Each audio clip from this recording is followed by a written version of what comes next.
Hello friend, welcome to our channel Inget Adda. तो let us continue the today's discussion. तो आज जो है हम स्ट्रेंथ ऑफ मटेरियल का क्वेश्चन सीरीज जो डिस्कस कर रहे थे उसी को कंटिन्यू करेंगे। इसमें हम इंजीनियरिंग सर्विस एग्जाम का जो है पूछा हुआ क्वेश्चन डिस्कस कर रहे हैं। अभी तक हमने 100 क्वेश्चन डिस्कस कर चुके हैं जो कि स्ट्रेंथ ऑफ मटेरियल का चैप्टर 1 में पूछा हुआ क्वेश्चन था। ओके, तो 100 ऑनवर्ड्स हम क्वेश्चन देखेंगे। ठीक है, तो चलिए स्टार्ट करते हैं आज का discussion without any further delay. And before going to start, this is me and this is the brief intro about me. Okay, so let's begin the today's session without any further delay. Okay, let us see the question number 103 up to 102 we have discussed in the video lecture part 3. So this is the now the part 4. Okay, तो चलिए start करते हैं question number 103 से। ये engineering service IAS 2014 में पूछा हुआ question है। ठीक है, तो 103 का पहला क्वेश्चन देखते हैं। एक और चीज बता दें, ये जो साइड में आपको लिखा हुआ दिख रहा है SOM पार्ट 7, इसका मीनिंग क्या है? ये सब जो लिखा हुआ दिखेगा आपको SOM part 8, SOM part 7, part 2, इसका मीनिंग ये है इस चैनल पे जो है ऑलरेडी वीडियोज अपलोडेड किया जा चुका है। जो भी कॉन्सेप्ट है, कॉन्सेप्ट का वीडियो अलग से अपलोड किया जा चुका है। ठीक है, तो हर एक क्वेश्चन के सामने मैं उस वीडियो का जो है डिस्क्रिप्शन लिख रहा हूं। मैं जो स्ट्रेंथ ऑफ मटेरियल का पार्ट 7 वीडियोस यदि आप देख लें तो ये क्वेश्चन जो आपसे इजीली बन जाएगा। उसी तरह से जब आप स्ट्रेंथ ऑफ मटेरियल का पार्ट 8 वीडियोस देखेंगे तो इस क्वेश्चन नंबर 104 से रिलेटेड सारे कॉन्सेप्ट आपको पता चल जाएगा। Similarly question strength of material part 7 का वीडियोस यदि देख ले तो 107 में जो भी क्वेश्चन है उससे रिलेटेड कॉन्सेप्ट आपको क्लियर हो जाएगा। ठीक है, तो ये मीनिंग है इस सब टर्म का। तो चलिए स्टार्ट करते हैं क्वेश्चन नंबर 103 में क्वेश्चन क्या है। Now see, if the Poisson ratio of the material is 1.5, Poisson ratio is given to you how much? Poisson ratio is given to you 0.5. Okay, and then the elastic modulus of the material is, they are asking to you elastic modulus 3 times of the shear modulus. That means they are asking to you whether E is 3 times of G, 4 times of G, or equal to G. Which one of the following is correct? These are the options. 3 times of shear modulus is 3 times of shear modulus, 4 times of shear modulus, and equal to shear modulus. So Poisson ratio and Young's modulus of elasticity में relation क्या है? E equal to 2G 1 plus mu. E equal to 2G 1 plus mu. If you are going to put here, suppose आप mu का value यहाँ पे 0.5 जो दिया हुआ वो पुट कर दीजिए। So 1 plus 0.5, that is 1.5 into 2, 3. So this is 3 times of G. So E equal to 3 times of G. So answer going to become, क्या हो जाएगा? Answer will be A. Okay, this is clear. I don't think you have any problem in this question. Very easy question. So let's move to the question number 104. Let's see the question number 10. Okay, let us see the question number 104. What is given to you? A metal bar of 10 millimeter, that means diameter of the bar is given to you. What is the diameter is given to you? 10 millimeter. Okay, when the subjected to the pull of 23.5 kilonewton, how much load they are applying? 23.5 kilonewton. Fine. Give an elongation of 0.3 mm, that means how much change in length? Elongation, that means change in length, how much? 0.3 millimeter. On a gauge length, ये elongation कितना length में हुआ है? तो original length कितना था? That is 200 millimeter original length. The Young's modulus of elasticity of the metal will be, they are asking to you what is the value of Young's modulus. Okay, now as you know that delta L equal to P L by A, change in length equal to PL by AE. Okay, so delta L is already given to you. Delta L is given to you how much? 0.3 millimeter. 0.3 millimeter. Okay, so let us put here 0.3 equal to P. P is given to you how much? 23.5. 23.5 into L. L is given to you 200 millimeter. 200 millimeter. And area. For the area, the diameter is given to us. तो area के लिए क्या दिया हुआ है अपने को? Diameter दिया हुआ है। तो हम लिख देंगे पाई बाय 4 इंटू 10 मिलीमीटर का whole square, okay, pi by 4 into 10 square and E. So from this expression what we have to find out? We have to find out value of E. Value of E we have to find out from this expression, and that value if you are going to calculate the value you will get equal to 200 kilonewton per millimeter square. Okay, concept is clear. So answer is going to become A. Okay, clear. चलिए next question देखते हैं, question number 10. Okay, let us see the next question, question number 105. This is a good question. Okay, तो ये एक अच्छा question है, इसमें concept आपको समझ आएगा, ठीक है, जानने को मिलेगा. तो चलिए स्टार्ट करते हैं ये क्वेश्चन. और इस क्वेश्चन से related concept you can get from the strength of material का जो वीडियो लेक्चर है इस चैनल पे. तो part 8 and part 9 video lecture देख लेंगे तो आप इस क्वेश्चन को सॉल्व कर पाएंगे इजिली, ठीक है. तो चलिए हम अभी सॉल्व करके आपको दिखाते हैं कैसे इसका सॉल्यूशन होगा. तो देखिए steel rod of 2 meter in length, तो एक स्टील रॉड यहाँ पे दिखा हुआ ड्रॉ किया हुआ भी है. कितना लेंथ है? 2 meter. 40 mm dia. What is the dia? Dia is 40 mm. तो यहाँ पे देख सकते हैं मैं ये डायग्राम बना दिया हूँ. 40 mm डाया है. Okay, is subjected to the pull of 70 kilonewton. कितना लोड लग रहा है? 70 किलोन्यूटन का. ओके, 2 मीटर एंड इसका लेंथ कितना है? 2 meter. 2 meter that means 2000 millimeter. Fine. To what length should the bar be bored centrally. तो देखिए ये पूछ क्या रहा है. पहले तो एक चीज तो आप समझिए, यहाँ पे एक चीज समझिए, जो इस पे 70 किलोमीटर का जब हम लोड लगाएंगे, इसका लेंथ है 2 मीटर और डाया है इतना, तो इसमें कुछ ना कुछ तो इलोंगेशन होगा, कुछ ना कुछ तो इलोंगेशन होगा ना. डेल्टा एल ओरिजिनल क्या लिखते हैं हम? P L by A into E, यही लिखते हैं, कोई प्रॉब्लम नहीं है. ओके, अब यहाँ पे आप देखिए P का वैल्यू ऑलरेडी दिया हुआ आपको 70, L का वैल्यू दिया हुआ 2000 एंड एरिया दिया हुआ pi by 4 into 40 whole square and E का वैल्यू गिवन है 2 into 10 to the power 5. 2 into 10 to the power 5. तो अपने को इलोंगेशन पता चल जाएगा, ठीक है. अब बोल रहा है ये जो सॉलिड बार था, ये सॉलिड बार, इसमें सेंट्रली जो है एक एंड से फ्रॉम वन एंड क्या किया गया है? बोर कर दिया गया है. मतलब क्या किया गया है? इससे कुछ पोर्शन ऑफ द मटेरियल को निकाल दिया गया. यहाँ से आप क्या करें, यहाँ से कुछ पोर्शन, इतना जो ये मैं दिखा रहा हूँ, ये पोर्शन ऑफ द मटेरियल को निकाल दिया है कुछ लेंथ तक. कितना लेंथ तक? लेटर्स से इतना लेंथ तक जो है उसको हम निकाल दिए हैं. ये बीच में होलो कर दिया. कितना length? Latus assume that this length is x length तक हमने होलो कर दिया. ओके, तो यहाँ पे बोला ये डाया कितना आप निकाले हैं मटेरियल का. तो ये जो निकाले हम मटेरियल, ये जो मटेरियल निकाले हमने, इसका डाया जो है 25 mm होलो कर दिया मैंने. Okay, 25 mm. फाइन, समझ पा रही चीजों को. तो बोला after the bored to what length should the bar be bored centrally from one end so that total extension will increase 20%. Suppose अब जब इतना मटेरियल निकाल दिया x लेंथ तक, इसको जो है यहाँ से मटेरियल जो है 25 mm डाया का निकाल दिया. अब इसका इलोंगेशन मैं कैलकुलेट कर रहा हूँ, डेल्टा एल फाइनल, ठीक है, that should be equal to 1.2 times of 20% will increase 20% under the same force. तो इलोंगेशन जो होगा final delta L F equal to 1.2 times of original जो इसका इलोंगेशन था, ठीक है.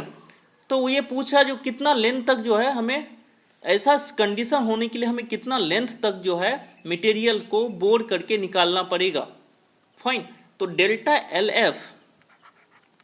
डेल्टा एल फाइनल के निकालने के लिए हमें क्या करना पड़ेगा यहाँ पे.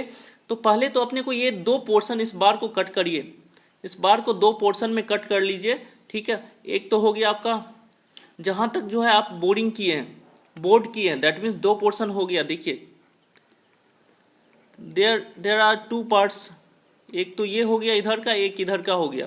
फाइन, तो delta L F equal to delta L of part 1 plus delta L of part 2, ठीक है. अब पार्ट 1 में लोड कितना लगा 70 किलोन्यूटन, तो ये पूरे बॉडी में ही 70 लग रहा है, ठीक है। तो P हो गया 70, L हमें नहीं पता, let us assume X, P L by A pi by 4। Area क्या हो जाएगा 1 का, देखिए 25 तो होलो हो गया और टोटल कितना था 40, तो पाई बाय 4 इंटू 40 का होल स्क्वायर माइनस 25 का whole square. Okay, this is the area multiply by E plus delta L second part. So load is same 70 into the remaining length, how much, remaining length कितना हो जाएगा, तो आप बोल सकते हैं रिमेनिंग लेंथ जो है इसका 2000 minus X, 2000 millimeter minus X divided by pi by 4 into what is the dia 40। इस पोर्शन में पूरा पूरा सॉलिड है, कुछ भी बोर्ड नहीं किया गया है, ठीक है। सो 40 का होल स्क्वायर इंटू ई, ठीक है। तो आपको डेल्टा एल एफ मिल गया, डेल्टा एल नोट मिल गया, दोनों को इस एक्सप्रेशन में पुट कीजिए और एक्स का वैल्यू निकाल लीजिए, एक्स का वैल्यू, ठीक है। तो एक्स का आपको वैल्यू मिल जाएगा, डेट वैल्यू जो है वही पूछ रहा अपने से, तो वो वैल्यू कितना होगा, तो वो वैल्यू जो है आपको निकालने के बाद एक्स इक्वल टू आप जाएगा 624 millimeter, that means X equal to 0.62 meter. Okay, so answer क्या हो जाएगा डी। समझ पा रहे चीजों को, तो ये क्वेश्चन थोड़ा अच्छा क्वेश्चन है, थोड़ा कैलकुलेशन लेंदी है, तो आप यदि अच्छे से ट्राई करेंगे सॉल्व हो जाएगा। और कॉन्सेप्ट मैं ऑलरेडी बता दिया आपको। फिर भी कुछ भी डाउट हो इस क्वेश्चन में तो आप कमेंट बॉक्स में लिखिए, मैं आपका डाउट जो है क्लियर कर दूंगा नेक्स्ट वीडियो में, या फिर आपसे कांटेक्ट कर लूंगा और आपका डाउट क्लियर कर दूंगा। ओके, तो कोई प्रॉब्लम नहीं है। और यदि आपको कोई भी क्वेश्चन में डाउट हो तो आप जो है टेलीग्राम ग्रुप ज्वाइन कर सकते हैं। टेलीग्राम में आप इंगेट अड्डा ये ज्वाइन कर लीजिए, ठीक है। इंगेट अड्डा ज्वाइन कर लीजिए टेलीग्राम में, और यहाँ पे आप कोई भी क्वेश्चन पोस्ट कीजिए, आपका सॉल्यूशन मिल जाएगा। ओके, चलिए नेक्स्ट क्वेश्चन पे चलते हैं। क्वेश्चन नंबर 106 देखते हैं। Okay, let us see the question number 106 question अपन देखते हैं। यू कैन सी हियर अब मेंबर ABCD, ये मेंबर आपको दिख रहा होगा ABCD is subjected to a force system as shown in the figure, ठीक है। इसमें फोर्स लग रहा है, ये आपको दिख रहा होगा। Okay, figure the resisting force in the part BC इज, BC पार्ट में रेजिस्टिंग फोर्स कितना डेवलप हो रहा है BC पार्ट में, that means what you have to do here, you have to draw the FBD for each and every portion. तो यहाँ से पार्ट 1 इसका FBD ड्रॉ कीजिए, इसका FBD ड्रॉ कीजिए और इसका FBD ड्रॉ कर लीजिए, तीनों का FBD ड्रॉ कर लीजिए अलग अलग, आपसे सॉल्व हो जाएगा। ओके, नाउ तो यहाँ पे आप देख सकते हैं ये वाला फोर्स का वैल्यू नहीं दिया हुआ, ये फोर्स का वैल्यू नहीं दिया हुआ है, तो ये फोर्स कितना होगा, तो लेट अस एज्यूम दैट ये F है, लेट अस एज्यूम फर्स्ट ये F है। अपने को पता है नेट फोर्स जो है कोई भी बॉडी पे 0 होता है, ठीक है। तो एक F यहाँ पे दिख रहा है जो नहीं पता है अपने को, F minus 365 plus 450 minus 130 that must be equal to 0। तो यहाँ से आपको F पता चल जाएगा, F का वैल्यू कितना है देख लीजिए, तो ये हो जाएगा आपका 594 माइनस 450। सो F का वैल्यू जो है आपका 45 किलो न्यूटन, जो भी यूनिट नहीं दिया हुआ है 45। ओके, सो F का ये वैल्यू आपको पता चल गया कितना 45। फाइन, कोई प्रॉब्लम नहीं है यहाँ तक। चलिए नेक्स्ट अब चलते हैं FBD बनाते हैं। किसका FBD का जरूरत है अपने को, BC पोर्शन का। फाइन, BC पोर्शन का, तो एक एक करके बनाना स्टार्ट करते हैं। AB, first of all we will see the AB। तो AB आप देखें, AB पोर्शन, तो यहाँ पे 45 लग रहा है, तो बैलेंस करने के लिए यहाँ पे कितना लगाना पड़ेगा अपने को, to make the body part 1 in equilibrium 45। ये यदि आपको कॉन्सेप्ट नहीं पता है तो आप जो स्ट्रेंथ ऑफ मटेरियल का पार्ट 8 वीडियोस का डायरेक्टली आप 34 मिनट पे पहुंच जाए तो आपको इससे रिलेटेड जो भी कॉन्सेप्ट है सारा पता चल जाएगा। Strength of material part 8 direct 34 minute. Okay, चलिए, तो 45 यहाँ पे लग रहा था, तो इक्विलिब्रियम में लाने के लिए 45 लगा दिया मैंने, तो ये हो गया AB पोर्शन का। नाउ चलिए बीसी पोर्शन बनाते हैं। बीसी पोर्शन को देखें तो देखिए ये दोनों फोर फेस जो था बी फेस, दोनों का बी फेस ज्वाइंट था, और ज्वाइंट जब था तो कितना लग रहा था नेट 365। अभी यहाँ पे कितना है 45, एक्स्ट्रा कितना लगाना है यहाँ पे एक्स्ट्रा कितना लगाना है, लेट अस से एफ, दैट मीन्स अब यदि इन दोनों को ज्वाइन करें F plus 45 that should be equal to 365। Okay, तो कितना आ जाएगा ये 365 minus 45 that will be 0 to okay 320 लगाना पड़ रहा है अगेन इक्विलिब्रियम इक्वेशन, तो यहाँ पे भी 320। तो कितना डेवलप हुआ ये फोर्स यहाँ पे बीसी, क्या पूछ रहा था अपने से, the resisting force in the BC portion, BC portion में जो है रेजिस्टिंग फोर्स कितना डेवलप हो रहा है 320, और नेचर क्या है इसका यहाँ पे देख सकते हैं कंप्रेसिव, नेचर क्या है compressive. Okay, so what should B answer D. तो बहुत इजी क्वेश्चन था, चलिए कोई प्रॉब्लम नहीं यहां तक। नेक्स्ट क्वेश्चन चलते हैं 107, question number 107, let us see. Okay, let us see the next question, question number 107। Okay, and the जो इससे रिलेटेड कॉन्सेप्ट है वो आपको स्ट्रेंथ ऑफ मेटेरियल का पार्ट 7 वीडियो जो है इस चैनल पे अपलोडेड है, वहां पे मिल जाएगा, ठीक है। फिर भी हम यहाँ पे सॉल्व करेंगे, चलिए देखते हैं कि कैसे इसका सॉल्यूशन होगा। 2 डायमेंशनल स्ट्रेस सिस्टम, यहाँ पे देख सकते हैं आप 2 डायमेंशनल बॉडी दिया हुआ है और 2 स्ट्रेस सिस्टम भी है, 2 डायमेंशनल है, एक्स एंड वाई में, लेट अस सी। तो एक्स एंड वाई में स्ट्रेस है, that means 2 dimensional stress system हो गया ये। Okay, on A block made of a material with the Poisson ratio is 0.3, तो पॉइजन रेशियो इस मटेरियल का कितना है 0.3। Fine, as shown in the figure the limiting magnitude of stress, तो ये वाला बोल है ये स्ट्रेस, यहाँ पे इसका वैल्यू नहीं है, देख सकते हैं आप, stress so as to result in no change in the A B, तो बोला ये स्ट्रेस का वैल्यू कितना होगा, what should be the value of stress so that delta L along A B is 0, कोई भी चेंज नहीं होगा इस डायरेक्शन में, लेंथ में कोई चेंज नहीं आएगा, ठीक है। ओके, चलिए सॉल्व करते हैं। तो यहाँ पे सपोज मैं कोऑर्डिनेट सिस्टम दिखाता हूँ एक्स और वाई, तो अपन स्ट्रेन यदि एक्स में लिखते हैं, strain in the direction of X, तो क्या लिखते हैं stress divided by stress in the X divided by Young's modulus, ठीक है। एक तो ये हो गया, उसके बाद जो लेटरल इफेक्ट सिग्मा का minus mu times of sigma divided by Young's modulus. Okay, कोई प्रॉब्लम नहीं यहाँ तक, फाइन। तो सिग्मा एक्स का वैल्यू कितना है, सिग्मा एक्स का वैल्यू आपका 60 divided by E minus mu 0.3 and sigma Y is sigma by E, that should be E x.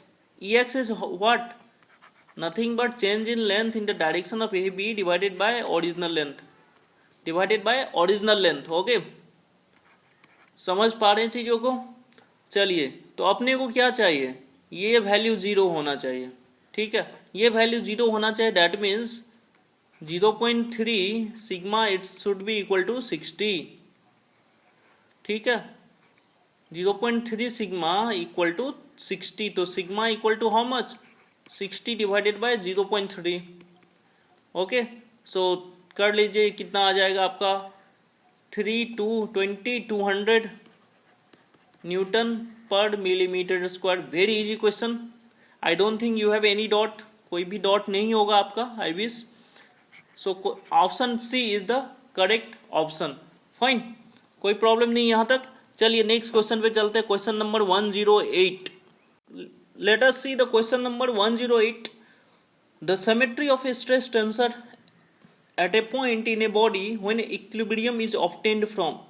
तो ये बोला स्ट्रेस टेंसर जो है, स्ट्रेस टेंसर मैं ऑलरेडी बहुत डिटेल में पढ़ाया हूँ, क्या मीनिंग होता है उस सब का पार्ट 2 में, वीडियो का पार्ट 2 में, स्ट्रेंथ ऑफ मटेरियल का पार्ट 2 वीडियो जो है कॉन्सेप्ट का, तो आप देख लीजिए स्ट्रेस टेंसर, और आप कभी नहीं भूलेंगे, ठीक है, स्ट्रेस टेंसर का मीनिंग क्या होता है, ठीक है, टेंसर का मीनिंग क्या होता है। ओके, बहुत डिटेल में बताया है। तो चलिए यहाँ पे है क्वेश्चन में क्या पूछ रहा है, जो स्ट्रेस टेंसर जो होता है, सपोज मैं उसको मैट्रिक्स फॉर्म में बताऊँ, symmetry of the stress tensor that means matrix form, तो हम क्या लिखते हैं सिग्मा एक्स एक्स, ठीक है, tau X Y, tau X Z, ठीक है, यहाँ पे tau Y X, sigma Y Y tau Y Z, यहाँ पे आपका आ जाएगा tau Z X, tau Z Y and sigma Z Z. This is the stress matrix.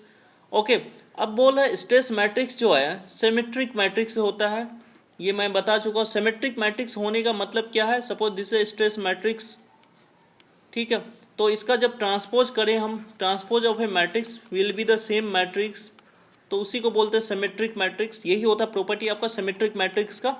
Okay fine, तो इसका ट्रांसपोज करेंगे तो क्या होता है, रोज कॉलम में बनता है। तो ये सिमेट्रिक मैट्रिक्स होने के लिए क्या कंडीशन होना चाहिए, ये और ये दोनों बराबर होता है, इसलिए ये सिमेट्रिक मैट्रिक्स होता है। ये और ये सेम होता है, ये tau Y Z and tau Z Y same होता है। That means tau X Y जो है वो बराबर होता है टॉ वाई एक्स का, टॉ एक्स जेड जो है वो इक्वल होता है टॉ जेड एक्स का, टॉ जेड वाई जो है इक्वल होता है टॉ वाई जेड का। इसीलिए ये मैट्रिक्स जो है सिमेट्रिक मैट्रिक्स बन पाता है, ठीक है, बिकॉज ऑफ दिस, ठीक है। और ये दोनों बराबर क्यों होता है, ये कहाँ से पता चला था, ये पता चला था अपने को, ये जो है मोमेंट इक्विलिब्रियम इक्वेशन से। टॉ एक्स वाई जो है टॉ वाई एक्स के बराबर होगा, ये सारे कॉन्सेप्ट कहाँ से पता चला था, मोमेंट इक्विलिब्रियम इक्वेशन लगाने पे। आपको नहीं पता है तो ये वीडियो देख लीजिए, क्लियर हो जाएगा। मोमेंट इक्विलिब्रियम इक्वेशन जब लगाया था तो अपने को पता चला था टॉ एक्स वाई जो है टॉ वाई एक्स के बराबर होगा, टॉ एक्स जेड जो है टॉ जेड एक्स के बराबर होगा, ठीक है। तो आंसर क्या हो जाएगा इसका, सी, मोमेंट इक्विलिब्रियम इक्वेशन। ओके, समझ पा रहे चीजों को। चलिए नेक्स्ट क्वेश्चन पे चलते हैं, question number 10। Okay, let us see the question number 109। There are two independent elastic constant, तो बोल रहा है जो two independent elastic constant for an isotropic material, जो आइसोट्रोपिक मटेरियल होता है उसके लिए दो इंडिपेंडेंट इलास्टिक कांस्टेंट का जरूरत होता है, ठीक है। अब देखिए ये क्या मतलब है, अपने को पता है जो इलास्टिक कांस्टेंट क्या सब होता है, E G K mu, these are the elastic constant, ठीक है। अब इन सब में अपने को रिलेशनशिप भी पता है, E equal to 2g 1 plus mu, E equal to 3k 1 minus 2 mu. Okay, no यहाँ से देख सकते हैं कोई भी दो पता चल जाए, या तो अपने को कोई भी दो पता चल जाए, या तो ई एंड जी पता चल जाए तो म्यू निकाल लेंगे, ठीक है, या फिर ई एंड के पता चल जाए तब भी म्यू निकाल लेंगे, और म्यू पता चल जाए, ई एंड म्यू पता चल जाए तो जी निकाल लेंगे, ठीक है। तो कोई भी दो पता चल जाए आउट ऑफ दीज चार, इनमें से कोई भी दो पता चल जाए तो बाकी सब कैलकुलेट किया जा सकता है by using the relationship. Okay, तो इसलिए यहाँ पे ये स्टेटमेंट सही है, there are two independent elastic constant for an isotropic material, बिल्कुल सही है। Okay, coming to the next statement, all metals at the micro level are isotropic. तो हम जब भी स्ट्रेंथ ऑफ मटेरियल पढ़ते हैं तो हम एज्यूम करते हैं मटेरियल जो है isotropic, homogeneous and linear elastic है, ये एजम्पशंस लेते हैं, एजम्पशंस।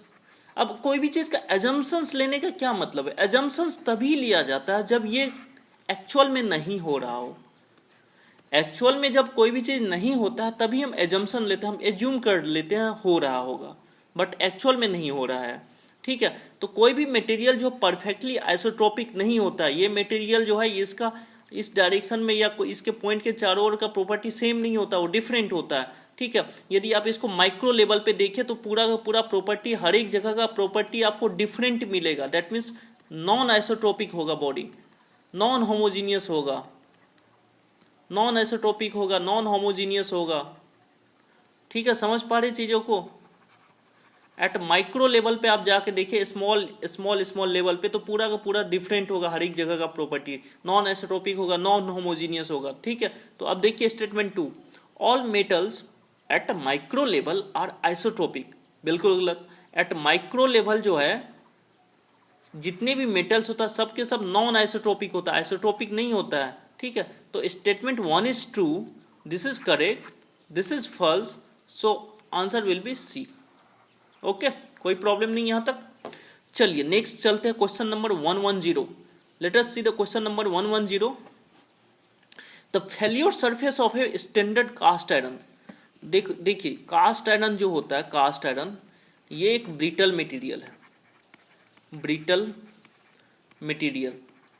ये मैं पहले ही बता चुका हूँ इससे पहले वाले क्वेश्चन के वीडियो में, ठीक है। तो ब्रिटल मटेरियल जो होता है इसका जो स्ट्रेंथ का ऑर्डर होता है, कंप्रेसिव स्ट्रेंथ सबसे ज़्यादा, ठीक है, उसके बाद शियर स्ट्रेंथ, उसके बाद टेंसाइल स्ट्रेंथ। तो टेंशन में ये वीक होता है, वीक किस में होगा, टेंशन में, टेंसाइल स्ट्रेंथ, ठीक है, टेंसाइल स्ट्रेंथ वीक होगा, फाइन। तो the failure surface of a standard cast iron specimen of a circular cross section subjected to torsion is on a helicoidal surface at 45 degree. अब बोल रहा है ये कास्ट आयरन ले लिया हमने और इसके ऊपर हमने टॉर्सन लगाया, टॉर्क लगा रहे हैं इस पे, ठीक है, टॉर्क लगा रहे हैं इस पे, फाइन। अब जब टॉर्क लगाते तो अपने को पता है मटेरियल में शियर स्ट्रेस डेवलप होता है। जब टॉर्सन लगाते हैं तो मटेरियल में शियर स्ट्रेस डेवलप होता है, फाइन। चीजें समझ पा रहे हैं चीजों को। अब जब शियर स्ट्रेस डेवलप होता है तो इसमें कोई भी एक ऐसा प्लेन होगा, there might be some plane on which normal stress जो है मैक्सिमम होगा, नॉर्मल स्ट्रेस मैक्सिमम होगा, ठीक है। तो नॉर्मल स्ट्रेस मैक्सिमम होगा, दैट मीन जहां पे टेंसाइल स्ट्रेस सबसे ज्यादा होगा, ठीक है। तो वो आता है आपका 45 डिग्री वाले प्लेन पे, 45 डिग्री वाले प्लेन पे, ठीक है। इस क्यों आता है वो मैं बाद में भी बताऊंगा, बट अभी जस्ट रिमेंबर दिस, 45 डिग्री वाले प्लेन पे जो है मैक्सिमम नॉर्मल स्ट्रेस आता है, टेंसाइल स्ट्रेस आता है। That means caste iron fail कहाँ से होगा, 45 डिग्री टू द एक्सेस। बिल्कुल सही स्टेटमेंट है, okay. Now coming to the statement 2, the failure occurs on a plane of a specimen subjected to the maximum tensile stress and cast iron is weak in tension। बिल्कुल सही, सही है, ये भी सही है, okay. So answer is going to become A here, okay, this is clear. चलिए next question देखते हैं, question number 111। What is the question number 111? Okay, let us see this question. हाँ, एक चीज बता दूं, क्वेश्चन जो है यहाँ पे जब डिस्कशन किया जा रहा है तो थोड़ा सा टाइम टेकिंग होता है, वीडियो लेंदी बनता है। तो ऑब्वियसली जब आपको कॉन्सेप्ट सीखना है ना तो टाइम तो देना पड़ेगा। ये आप कोई भी चीज़ का शॉर्टकट नहीं होता, इतना याद रखना। लाइफ में शॉर्टकट नहीं होता है, आपको हार्डवर्क करना ही पड़ेगा। जो शॉर्टकट लेगा वो करता रह जाएगा चीज़ों को और उसका होगा नहीं, फाइन। तो आप पेशेंस के साथ वीडियो को देखिए, नोट्स बनाइए, फिर क्वेश्चन को खुद से भी प्रैक्टिस कीजिए। एंड उसके बाद यदि आपको डाउट होता है तब आप मेरे से कांटेक्ट कीजिए या जहाँ से भी आपको होता है हेल्प, वो हेल्प लीजिए, ठीक है। बट शॉर्टकट पे मत जाइए डायरेक्टली। आप देखिए क्वेश्चन आंसर इसका ए है, मार्क कर लिया, समझिए क्वेश्चन को, ओके। तो आपका बेस बिल्ड कीजिए आपका, अदरवाइज जो बेस वैसा को वैसा ही रह जाएगा, बेस यदि आप बिल्ड नहीं कर पाएंगे, ओके। चलिए क्वेश्चन देखते हैं, क्वेश्चन नंबर 111। अच्छा क्वेश्चन है ये। A mechanism shown in the figure consists of equally long steel and copper wire। तो यहाँ पे देख सकते हैं ये जो है स्टील का वायर है, स्टील का वायर है, और ये जो है कॉपर का वायर है आपका। Which carry the applied load in equal share। अब सपोज कुछ भी लोड यहाँ पे लग रहा है, अब बोल रहा है जो जितना लोड लग रहा है applied load in equal share, ये भी शेयर कर रहा है, ये भी शेयर कर रहा है। What shall be the ratio of the diameter of the copper wire to that of the steel wire when both the wire undergo equal strain। now देखिए क्या है ये, जो हमने यहाँ पे जो हमने पी लोड लगाया, पी लोड यहाँ पे लगाया, क्वेश्चन में बोला ये दोनों steel and copper wire which carry the applied load in equal share. Equal share का मतलब हो गया ये P/2 कैरी करेगा और ये भी P/2 कैरी करेगा, ठीक है। दैट मीन्स जो आपका स्टील वायर है कितना कैरी करेगा, P/2, एंड जो कॉपर वायर है, कॉपर का जो वायर है आपका वो कितना कैरी करेगा, P/2, ठीक है। अब ये हो गया स्टील, ये हो गया कॉपर, ओके। लेटेस्ट से इसका डायमीटर, जो स्टील का डायमीटर जो है ds है, कॉपर का डायमीटर dc है, ठीक है, डाया, फाइन। समझ पा रही चीजों को। तो इसमें इलोंगेशन कितना होगा, स्टील में इलोंगेशन कितना होगा, इलोंगेशन इन स्टील, स्टील में कितना होगा, फोर्स पी एल, एल देख सकते हैं यहाँ पे दोनों का लेंथ सेम है, तो मैं एल एल लिख देता हूँ, P L by A, area निकालने के लिए क्या करें, pi by 4 into dia of steel whole square into Young's modulus of steel E S is given to you 200 GPa। Fine. अब देखिए, अब कॉपर का देखते, कॉपर में कितना इलोंगेशन होगा, कॉपर में इलोंगेशन कितना होगा, वही same formula P L by A, P का वैल्यू तो सेम है, पी बाई 2 हो गया, लेंथ भी वही है, एरिया हो गया pi by 4 into dia of copper whole square, और यंग्स मॉडुलस है आपका 100। ठीक है, अब क्वेश्चन में पूछ रहा है when both the wire undergo the equal strain, equal strain होने का मतलब क्या, इक्वल स्ट्रेन, इक्वल स्ट्रेन कब होगा, दोनों वायर में, that means delta L S by L equal to delta L C by L. ठीक है, दैट मीन्स ये तो एल एल तो सेम ही है, मतलब दोनों में इलोंगेशन का वैल्यू सेम हो जाए, दोनों में इलोंगेशन का वैल्यू सेम हो जाए, तो दोनों को इक्वेट मार दीजिए आप, स्टील इक्वल टू कॉपर, दोनों को इलोंगेट मार दिया मैंने, तो दोनों को इक्वल कर दिया, दोनों को इक्वल कर दिया, तो यहां से देखिए क्या बचेगा, इधर आपका जो सब कट जाएगा उसको कैंसल आउट कर दीजिए, यहाँ पे बचेगा D S square into 200 that must be equal to 1 by D C square into 100। Okay, अब क्वेश्चन में पूछ क्या रहा है, the ratio of the diameter of the copper wire to that of steel wire, that means they are asking to you dc divided by ds क्या होगा, तो dc divided by ds देखते हैं, यहां से इसको dc को इधर ले आए, तो dc divided by ds का होल स्क्वायर इक्वल टू अपने को पता चला 200 by 100, so dc by ds equal to √2, so this is the answer. I don't think you have any problem, आपको कोई डॉट है तो बताना, ठीक है, कमेंट करिए। तो क्या हो जाएगा आंसर, आंसर हो जाएगा ए, आंसर आपका ए हो जाएगा। ओके, दिस इज क्लियर, समझ पाए चीजों को, ठीक है। तो क्वेश्चन को आराम से एक एक डिटेल में उसको ब्रेक कीजिए, फिर क्वेश्चन को सॉल्व कीजिए, सॉल्व होगा, सारे क्वेश्चन सॉल्व होगा जब आपका कॉन्सेप्ट यदि स्ट्रांग है तो। फाइन, कॉन्सेप्ट स्ट्रांग कीजिए। फाइन, चलिए नेक्स्ट क्वेश्चन चलते हैं 112। Okay, let us see the question number 112। For a given elastic material,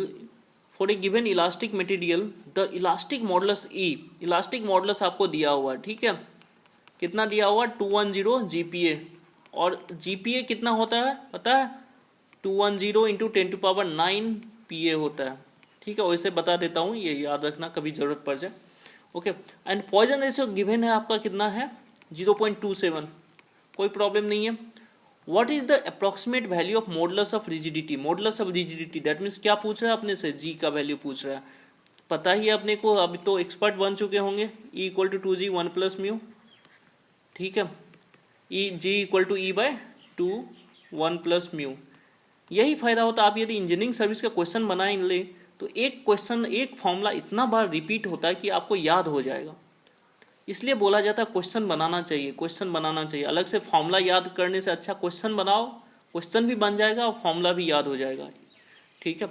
तो E का वैल्यू 210 दिया हुआ है, 2 इंटू 1 प्लस म्यू 1.27, सॉल्व कीजिए, इसको वैल्यू पता चल जाएगा, क्योंकि ये GPa में ही पूछ रहा था इसलिए मैंने इसको चेंज नहीं किया, 10⁹ नहीं किया, GPa में ही क्वेश्चन पूछ रहा है इसलिए मैं GPa में ही इसको छोड़ दिया हूँ।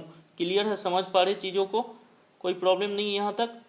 फाइन, ओके, तो इसका आंसर कितना आ जाएगा आपका, देखिए यहाँ से, ये इतना याद रखना, इंजीनियरिंग सर्विस में कैलकुलेटर अलाउ नहीं है, कैलकुलेटर जब अलाउ नहीं है तो आपको मैनुअली कैलकुलेट करना पड़ेगा। मैं कैलकुलेट करके नहीं बता रहा हूँ क्योंकि टाइम ज़्यादा कंज्यूम होता, फिर भी मैं इसको बता देता हूँ। तो यहाँ से देखिए कैसे करेंगे, 2 से 210 को करेंगे तो कितना आएगा, 105। अब 105 को हम क्या कर रहे हैं, 1.27 से डिवाइड करेंगे, क्या ये 165 आ सकता है, क्या नहीं आ सकता है, 105 से कम आएगा। 159 आ सकता है क्या, नहीं आ सकता है। 105 आ सकता है क्या, नहीं आ सकता। दैट मीन्स 83 आएगा, कैलकुलेट करने का जरूरत नहीं है, समझ पा रही हो, क्योंकि 105 से कम आएगा, अब कम का वैल्यू कितना, 83 है only. Okay, so answer will be B, this is clear. चलिए नेक्स्ट क्वेश्चन चलते हैं 113, क्वेश्चन नंबर 113। ओके चलिए नेक्स्ट क्वेश्चन देखते हैं, क्वेश्चन नंबर 113। क्वेश्चन नंबर 113 में क्या पूछा है, what is the ratio of strain energy in the bar x. तो बार एक्स यहाँ पे कौन सा, ये देख सकते हैं बार एक्स, जो कि जिसका constant area of cross section है, ये है बार एक्स आपका।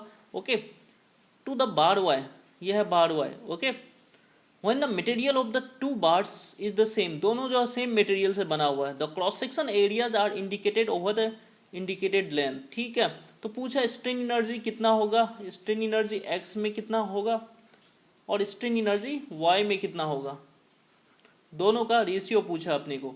तो अपने को पता है जैसा कि स्ट्रेन एनर्जी क्या होता है, half of load into deflection, half of load into elongation. Okay तो चलिए एक्स के लिए निकालते हैं। तो पहले अपने को सबका इलोंगेशन निकालना पड़ेगा। ठीक है, तो एक्स के लिए लेट से एक्स, बार एक्स का, बार एक्स में इलोंगेशन कितना हो रहा है, इलोंगेशन कितना होगा, पी एल बाई ए ही कर देंगे। पी एल कितना है, एल ही है बाई ए ही। ओके कोई प्रॉब्लम नहीं यहां तक, पी एल बाई ए ही फाइन। तो ये हो गया बार एक्स का। तो बार एक्स में स्ट्रेन एनर्जी कितना हो गया, strain energy in the X equal to half of P into delta L, that means P square L by twice ए। ठीक है, ये हो गया strain energy in the bar X. Now coming to the bar Y, क्योंकि bar Y का जो है diameter change हो रहा है, area of cross section change हो रहा है, तो हमें दो अलग अलग सेक्शन करके लेना पड़ेगा। एक तो यहां से यहां तक लीजिए, ए से लेके बी तक, उसके बाद बी से लेके सी तक। ठीक है, that means strain energy elongation यदि निकालना है आपको, तो पहले तो आप एक इलोंगेशन निकालिए, इलोंगेशन निकालिए ए से बी तक कितना हो रहा है, और उसके बाद निकालिए बी से सी तक कितना हो रहा है इलोंगेशन। ठीक है, तो ए से बी तक इलोंगेशन कितना होगा, ए से बी तक फोर्स तो पी ही लगेगा। सो पी एल, एल का वैल्यू है L by two, P L by A, area value है इसका A by two, this is the elongation. Okay that means इसको सॉल्व करेंगे कितना आएगा, पी एल बाई ए ही मिलेगा आपको, L by two and A by two cancel out हो जाएगा, टू टू ऊपर नीचे, तो पी एल बाई ए ही मिला।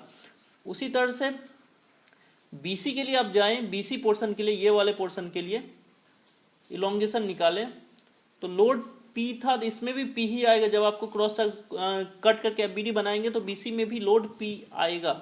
सो P into L divided by A, area तो ए है, मटेरियल सेम है ई, तो इतना आएगा फाइन, कोई प्रॉब्लम नहीं है। चलिए तो टोटल इलोंगेशन कितना आ गया, टोटल इलोंगेशन।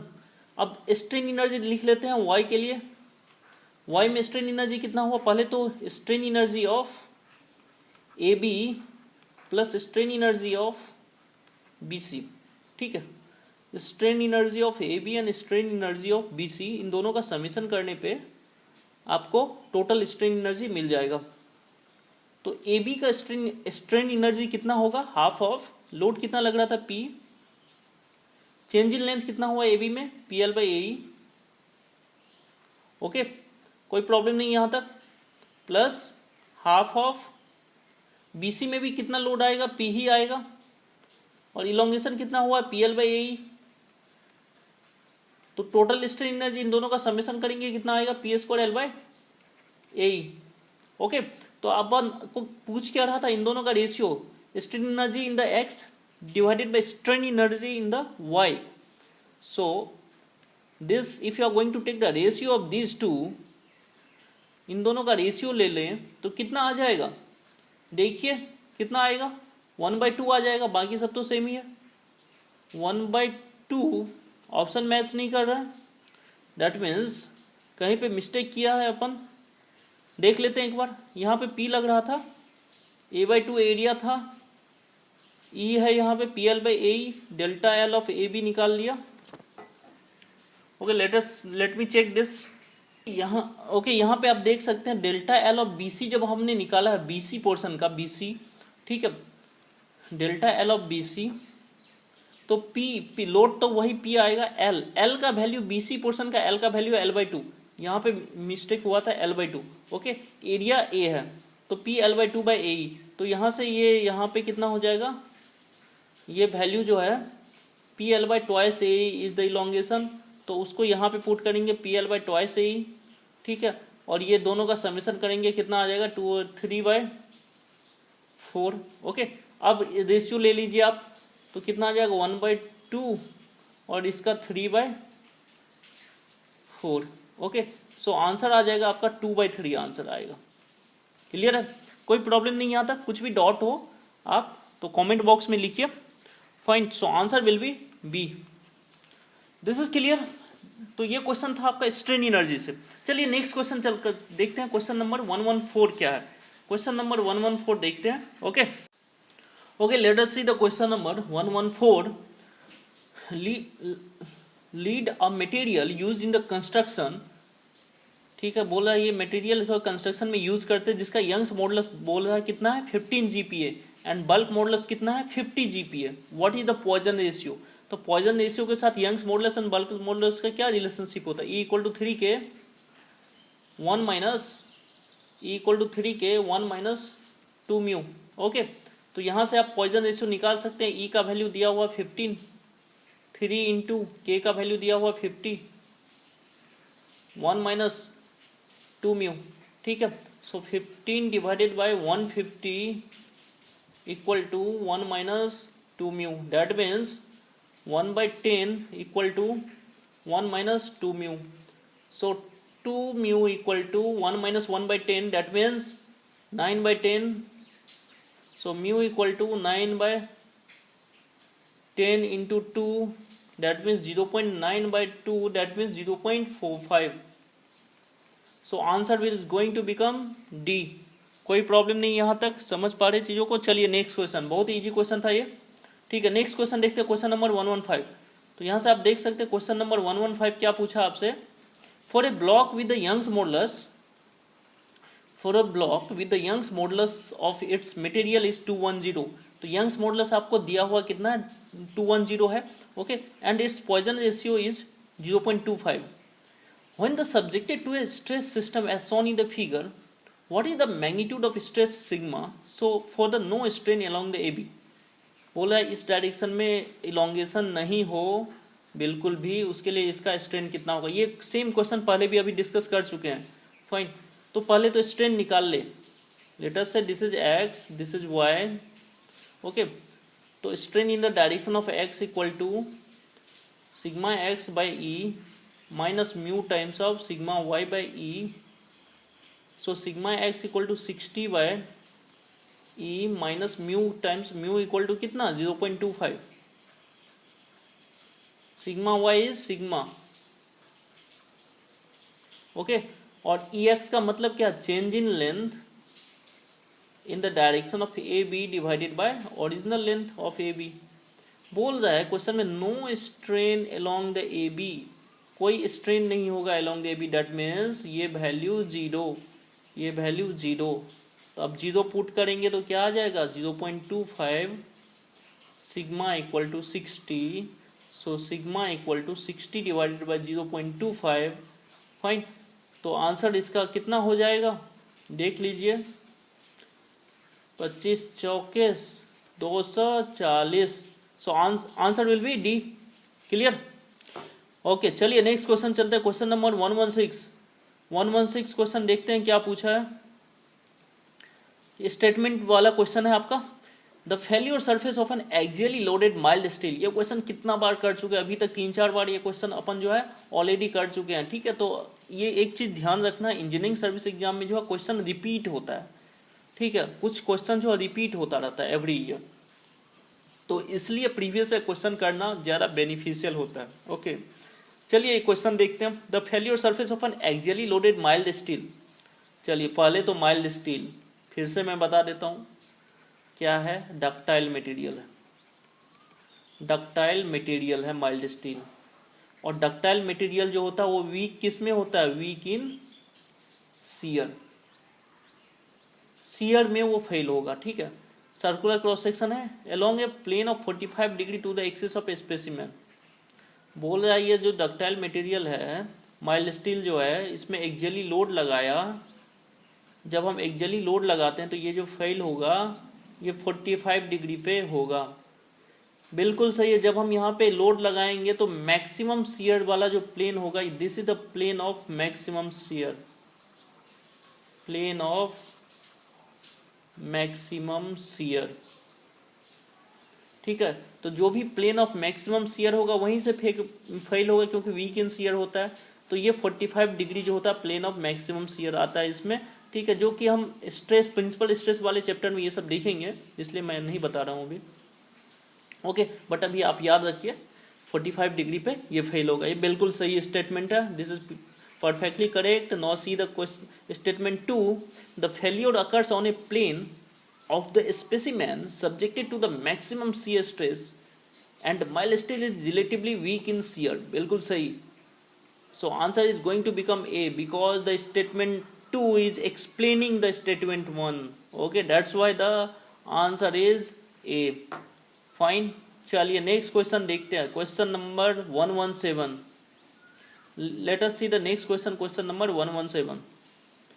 देखिए क्या है, a solid circular bar of circular cross section suspended vertically as shown in the figure, the diameter of the bar at the base D equals, ये दिया हुआ आपको। ठीक है, ये डायमीटर पूछा आपसे। ओके, नाउ सी हियर, यहाँ पे देखिए 100 mm जो है इसका लेंथ है, लेंथ दे दिया आपको कितना, 100 millimetre, and 100 mm। Okay, diameter, sorry, ये दिया हुआ आपका डाया है इसका 100 mm, डाया है इसका 100 mm, एंड लेंथ दिया हुआ आपको 0.5 मीटर। कितना है, 0.5 मीटर। फाइन। यंग्स मॉडुलस दे दिया कितना, यंग्स मॉडुलस अपने को दिया हुआ 200 इंटू जीगा न्यूटन पर मीटर स्क्वायर। जीगा मैं ऑलरेडी बता चुका हूँ 10⁹ न्यूटन पर मीटर स्क्वायर होता है। तो इसको सिंप्लीफाई कर देंगे तो 10⁻³ MPa हम बोल सकते हैं, मेगा पास्कल। ओके, चलिए, the elongation of the bar under the self weight. अब कोनिकल बार है, कोनिकल बार में elongation due to self weight के बारे में मैं फॉर्मूला बताया था। Self weight in case of non prismatic bar equal to 1/3 of gamma L square by twice of E। ठीक है, ये होता है आपका elongation due to self weight. समझ पा रहे चीजों को, gamma L square by twice is the elongation due to self weight of a non prismatic bar 1/3 of. Okay, अब यहाँ पे देखिए जो यूनिट वेट दिया हुआ, unit and its weight per unit volume is 80 kilonewton. That means gamma का value आपको दे दिया है 80 किलोन्यूटन पर मीटर क्यूब। ओके, समझ पा रहे चीजों को, तो यहाँ पे वैल्यू सब पुट कीजिए, 1/3 into gamma is 80 kilonewton, 80 into 10⁻³ let's put here. Okay, L अपने को कितना दिया हुआ है, 0.5 whole square divided by 2E, twice of E। Now see here, यहाँ पे जब हम 80 पुट किया है तो 80 इंटू 10⁻³ कर दिया है, तो इसका मतलब है मैंने इसको न्यूटन पर मीटर क्यूब में पुट किया है, तो न्यूटन में पुट किया है। तो यहाँ पे भी हम न्यूटन में करने की 200 इंटू 10⁻9 पुट कर देते हैं, 200 इंटू 10⁻9। फाइन। अब यहाँ से जब हम सॉल्व करेंगे तो अपने को जो डेल्टा L मिलेगा वो मिलेगा अपने को मीटर में। क्वेश्चन में सारे ऑप्शन है मिलीमीटर में। ठीक है, तो इसको 10⁻³ से मल्टीप्लाई कर दीजिए तो आपको मिलीमीटर में मिल जाएगा। ठीक है, तो आंसर इसका कितना होगा, तो आंसर आएगा 1.67 इंटू 10⁻⁻5 मिलीमीटर। कैलकुलेट कर लीजिए, इजिली हो जाएगा, ज़्यादा लेंदी भी कैलकुलेशन नहीं है। मेन है ये फॉर्मूला आपको याद होना चाहिए, 1/3 of gamma L square by twice U। Okay, ये हमने स्ट्रेंथ ऑफ मटेरियल का पार्ट 9 वीडियो में, strength of material part 9 44 minute 20 second पे आप डायरेक्टली जाइए, आपको ये फॉर्मूला के बारे में डिटेल मिल जाएगा। फाइन, चलिए नेक्स्ट क्वेश्चन चलते हैं, क्वेश्चन नंबर 118। क्वेश्चन नंबर 118 देखते हैं क्या सब है। Fine, late us see the question number 118। A circular shaft of diameter G is made of a material for which Young's modulus of elasticity is E. Okay, Young's modulus बोला एक circular shaft है. What is saying, चलिए इसको मैं अलग से इस question को करके बता देता हूँ. ओके तो चलिए ये देखते हैं. ठीक है, यहाँ पे देखिए सर्कुलर शाफ्ट ऑफ डायमीटर कितना दिया हुआ है, डी दिया हुआ है. तो मैं एक सर्कुलर शाफ्ट बना देता हूँ आपको. तो ये सर्कुलर शाफ्ट है, डाया कितना है इसका, डी है. Okay, material for which Young's modulus आपका ई है, इसका यंग्स मॉडुलस ई है बोल रहा है. एंड पॉइजन रेशियो कितना है, म्यू या फिर भी बोल रहा है ये. Okay, the ratio of flexural rigidity divided by torsional rigidity, इन दोनों का रेशियो पूछा आपने से कितना होगा. Now first of all flexural rigidity जो होता है ये होता है आपका E into I, and torsional rigidity जो होता है आपका होता है G into J. Here I is the moment of inertia,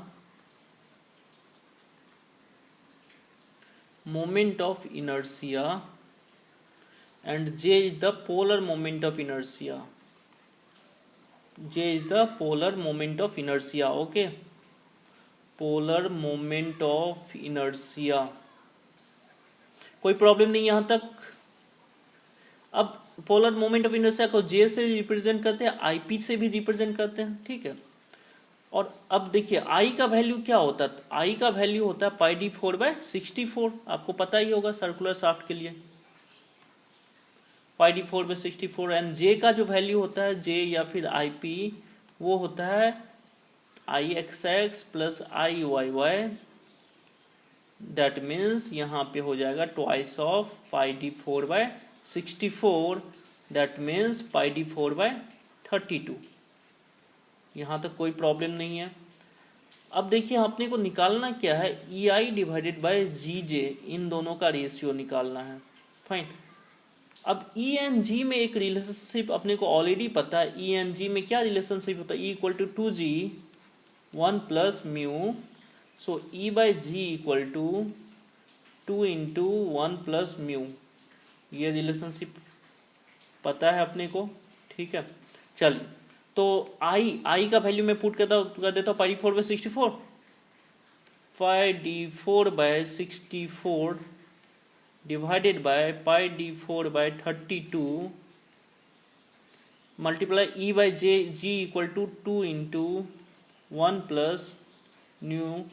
ठीक है, अब देखिए यहाँ से ये कितना आ जाएगा, 32 ऊपर जाएगा, 62 नीचे जाएगा, 2 कैंसिल हो जाएगा, आंसर आ जाएगा 1 plus new. So answer will B C here. समझ पा रहे चीजों को, तो आंसर क्या हो जाएगा, C हो जाएगा. फाइन, कोई प्रॉब्लम नहीं है यहाँ तक. चलिए नेक्स्ट क्वेश्चन चलते हैं. Question number 119. Let us see the next. तो चलिए क्वेश्चन नंबर 119 देखिए क्या है question. A cubical element of a structural part made up of mild steel. तो बोला एक क्यूबिकल एलिमेंट है, यहाँ पे देख सकते हैं ये माइल्ड स्टील से बना हुआ है. किससे बना हुआ है, माइल्ड स्टील से. ओके फाइन, कोई प्रॉब्लम नहीं है. Is subjected to the triaxial compression. मतलब क्या है, एक्स से भी लग रहा है, वाई से भी कंप्रेसिव लग रहा है, जेड से भी लग रहा है, तीनों डायरेक्शन में लग रहा है. एक्स में भी लग रहा है, वाई में भी लग रहा है, जेड में भी कंप्रेसिव फोर्स लग रहा है. तो ट्राइएक्सियल कंप्रेशन हो गया. तो एक्स में कितना लग रहा है, सिग्मा एक्स का वैल्यू आप देख सकते हैं सिग्मा 2 है. वाई में कितना लग रहा है, सिग्मा 1 है. जेड में कितना लग रहा है, सिग्मा 2 है. ठीक है, अब ये सारे कंप्रेसिव लग रहा है, कंप्रेसिव. ओके, कोई प्रॉब्लम नहीं है. चलिए next. The vertical compressive stress is sigma 1. The modulus of elasticity of the material is E. बोला मॉडुलस ऑफ इलास्टिसिटी E है एंड पॉइजन रेशियो म्यू है. Okay, respectively what should be the uniform lateral pressure. पूछा sigma 2 का value कितना होगा in terms of sigma 1 and mu. As a function of sigma 1 and mu, sigma 2 का value function of sigma 1 and mu क्या होगा, so that lateral strain is prevented. No lateral strain. lateral strain मतलब ये हो गया आपका longitudinal EX जो होता है, strain in the X, ये है longitudinal strain,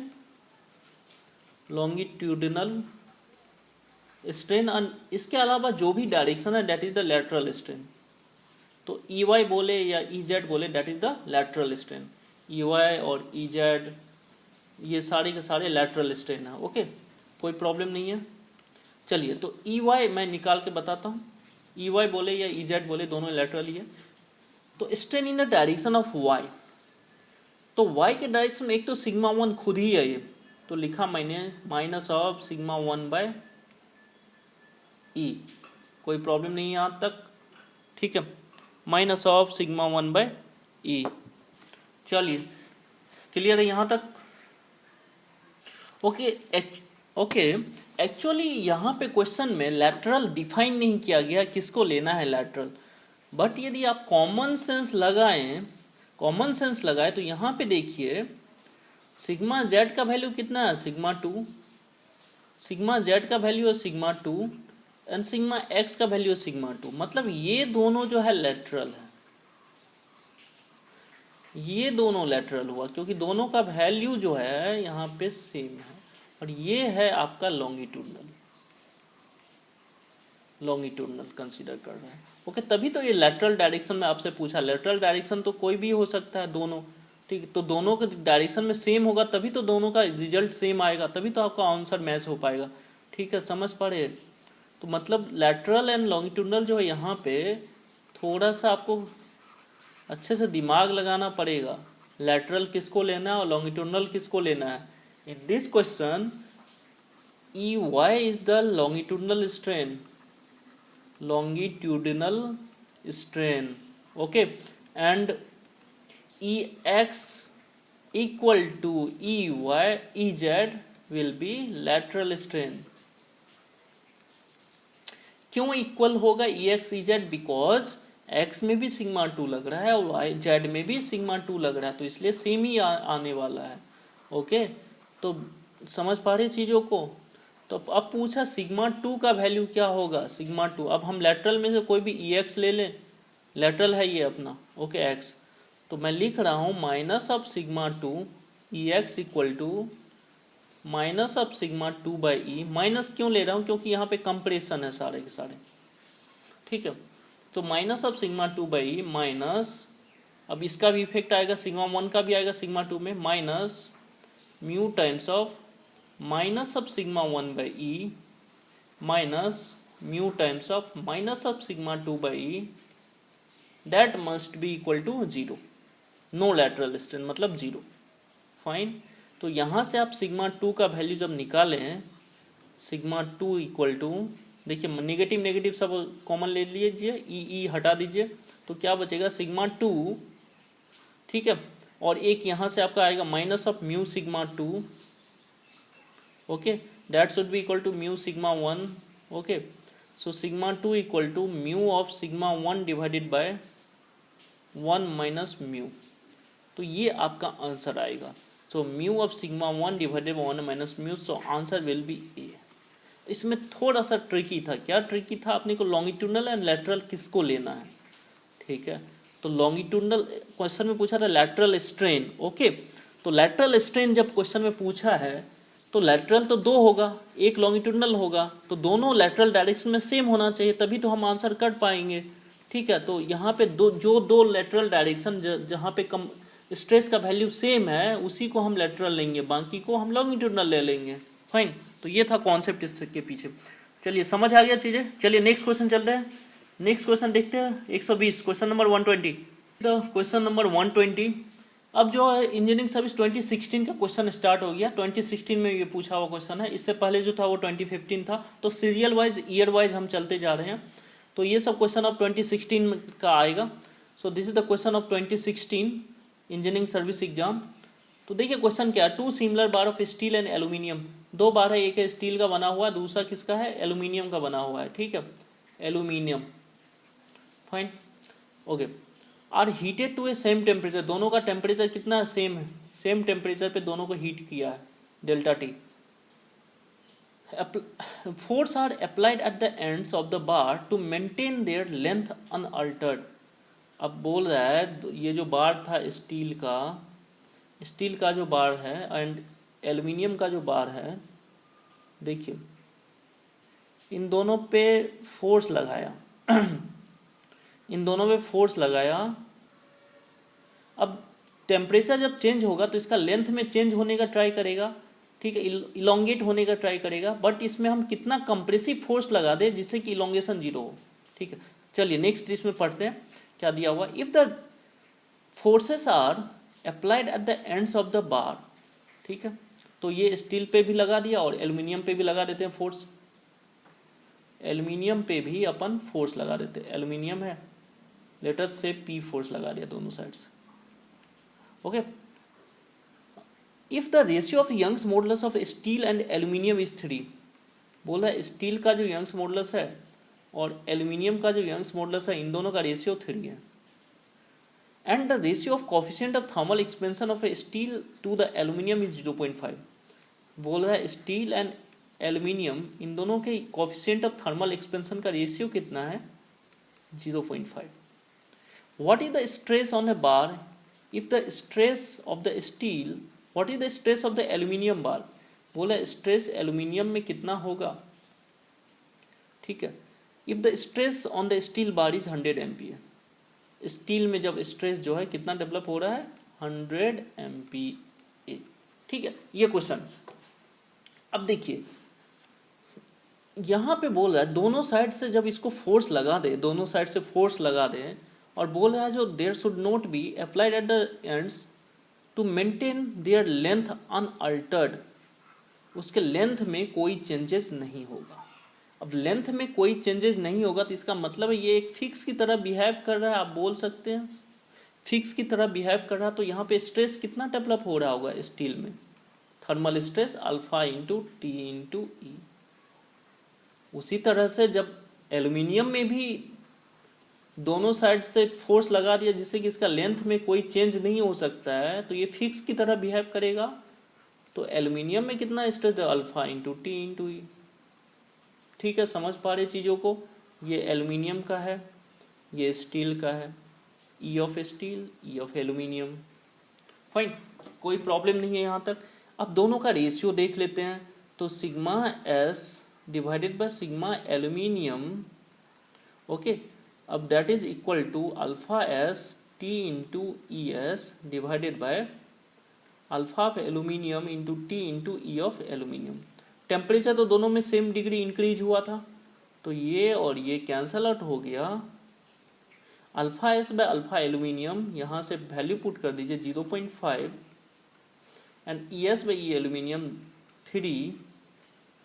सो अपने को क्या पता चला, stress in a steel divided by stress in aluminium equal to. Okay, तो अपने को sigma of steel by sigma of aluminium कितना आ गया, stress in steel by stress in aluminium, that वो आ गया अपना 1.5 आ गया. ठीक है, अब जब ये 1.5 आ गया, फाइन, तो हमें stress in steel by stress in aluminium equal to 1.5 और स्ट्रेस इन स्टील दिया हुआ आपका 100. स्ट्रेस इन स्टील कितना दिया हुआ 100, तो स्ट्रेस इन एल्यूमिनियम निकाल सकते हैं. स्टील कितना दिया हुआ है, 100 दिया हुआ है.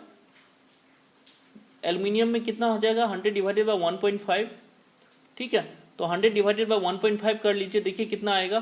तो वो ऑब्वियसली 66.7 ही आएगा, क्योंकि 100 से ज्यादा तो हो नहीं सकता है. समझ पा रहे चीजों को, कोई प्रॉब्लम नहीं यहाँ तक. चलिए नेक्स्ट क्वेश्चन देखते हैं, question number 121. Late us see the question number 121. Okay, let us see the question number 121 here.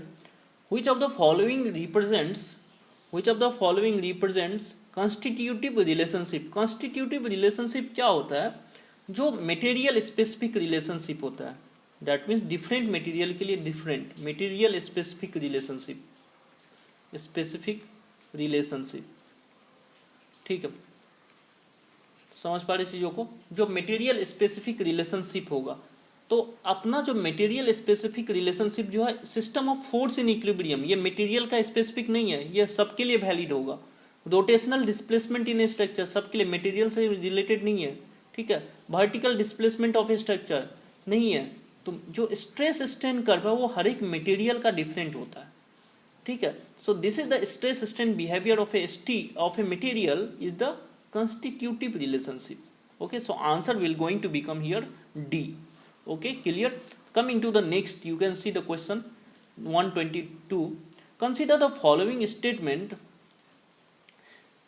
अब देखते हैं स्टेटमेंट इनमें से कौन सा सही है, क्योंकि करेक्ट स्टेटमेंट पूछा आपने से. Okay, in the infinitesimal strain theory dilation is taken as a invariant. Dilation का मतलब क्या है? डायलेशन का मतलब होता है change in volume. Change in dilation का मतलब क्या होता है? Change in the volume. Okay, so change in the volume होता है डायलेशन का मीनिंग.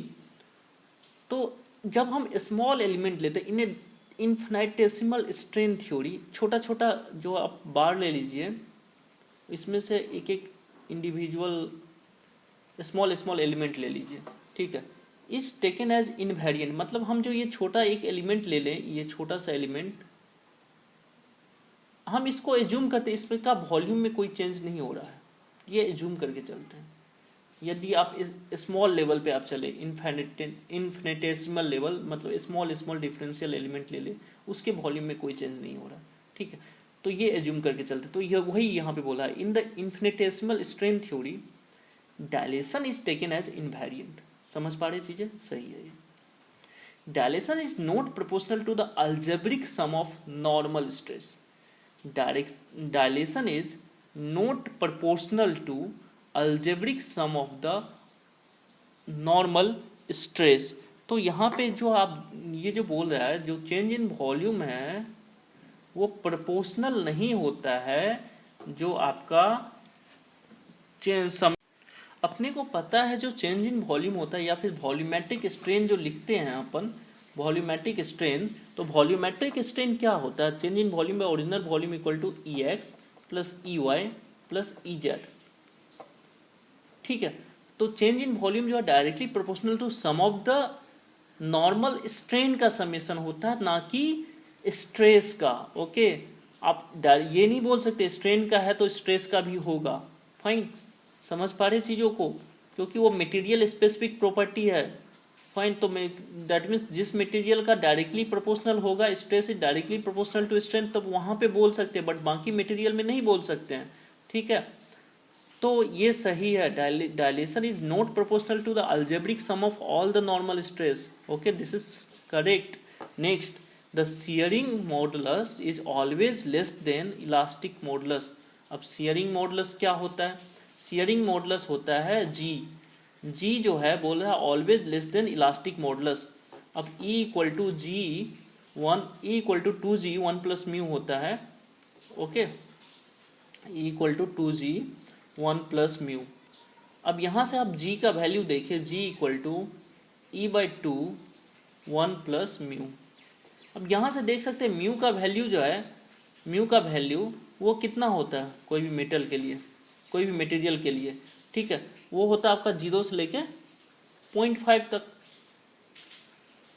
0 से लेके 0.5 तक. अब यहाँ पे 0 से लेके 0.5 तक कुछ भी पुट किए तो E डिवाइड होगा, ठीक है. तो G का वैल्यू ऑलवेज लेस देन आएगा. Sharing modulus is always less then the elastic modulus. बिल्कुल सही. तो आंसर क्या हो जाएगा? 1 2 3 all are correct. So D is the correct answer. Okay, चलिए नेक्स्ट क्वेश्चन देखते हैं. Question number 123. Let us see the question number 123. क्या पूछा है आपसे? Which of the following statement are correct? आपको करेक्ट स्टेटमेंट यहां पे भी बताना है. Fine. Strain in a direction of a applied stress is known as longitudinal strain. Obviously सही बात है. तो सपोज ये बॉडी है, इस डायरेक्शन में लोड लगा दिया, ठीक है, और ये एक्स का डायरेक्शन है, ये वाई डायरेक्शन है. तो एक्स डायरेक्शन को हम बोल देते हैं लॉन्गिट्यूडनल स्ट्रेस, लॉन्गिट्यूडनल स्ट्रेन मिलेगा, ठीक है.